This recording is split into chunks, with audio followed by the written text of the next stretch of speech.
peu de Paco de Lucia pour accueillir Fatou Diom, la femme à l'écharpe mauve dans un cadre mauve. Comment va? Bonjour, merci de m'accueillir déjà. Ah bah, c'est un dans bonheur, ce décor magnifique dans mes couleurs. Voilà, sénégalaise vivant en Alsace depuis pas mal d'années.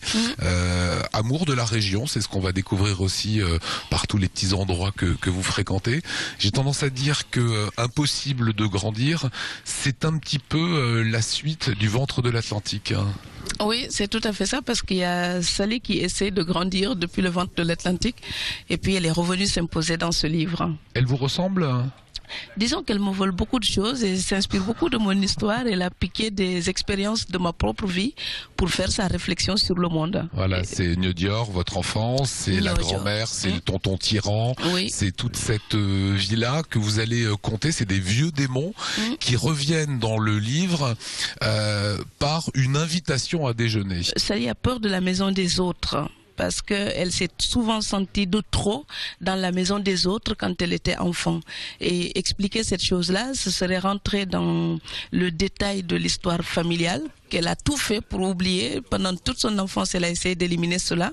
Or, les nouvelles rencontres poussent parfois au dévoilement. Donc, elle a peur de cette invitation à dîner chez Marie-Odile. Marie-Odile, justement, parce que Marie, c'est le prénom le plus répandu, et Odile, ou patronne d'Alsace, évidemment. Donc, révérence à l'Alsace. Et elle a peur d'y aller parce qu'elle a peur qu'on l'interroge de trop sur sa famille, sur ses parents. Et elle va regarder sur son passé, elle va rouvrir des tiroirs. Dans ces tiroirs, il y a cet enfant bâtarde, cette fille de chétane, de diable.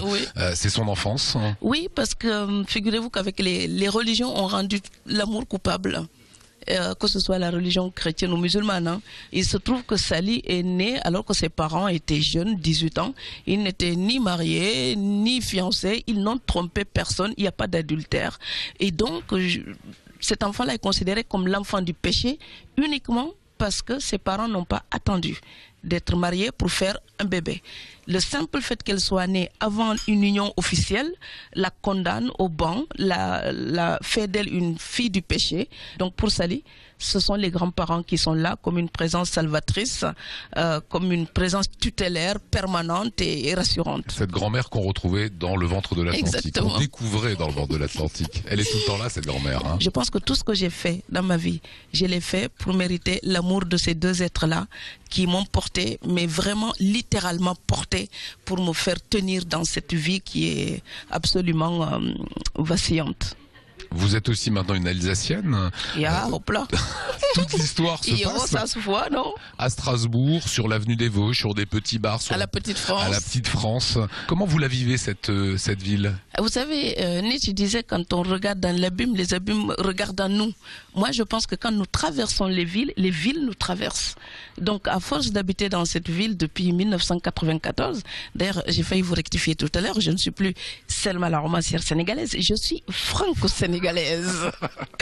Et donc, à la fois, le cadre de mes livres, c'est toujours la France et le Sénégal, mais de la même manière, ma culture dans ma tête est complètement métisse, franco-sénégalaise.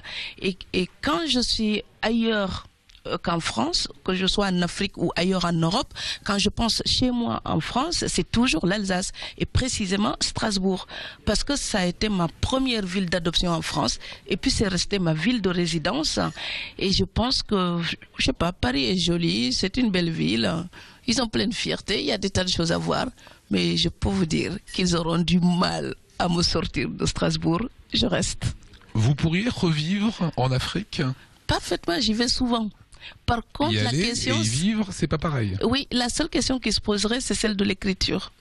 C'est que quand je suis en Europe, j'ai le sentiment d'avoir plus de temps, d'être en immersion dans ma réflexion pour écrire. Alors que quand je suis en Afrique, je suis tout le temps sollicitée. Nous avons des familles pléthoriques. Et les portes, quand vous avez une maison, il y a 4 portes d'entrée.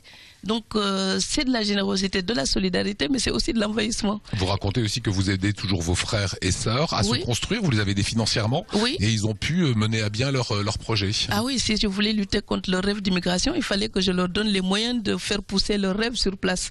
Donc j'ai partagé ce que j'ai eu du ventre de l'Atlantique, et chacun de mes frères et sœurs maintenant a sa propre vie, sa liberté économique, et qui donne à quelqu'un une liberté économique lui donne sa dignité d'être humain. Donc ils sont heureux chez eux. Et moi, quand je vais là-bas maintenant, je sais pas, je me sens un peu gâtée par mes frères et sœurs. Je suis la maman qui arrive.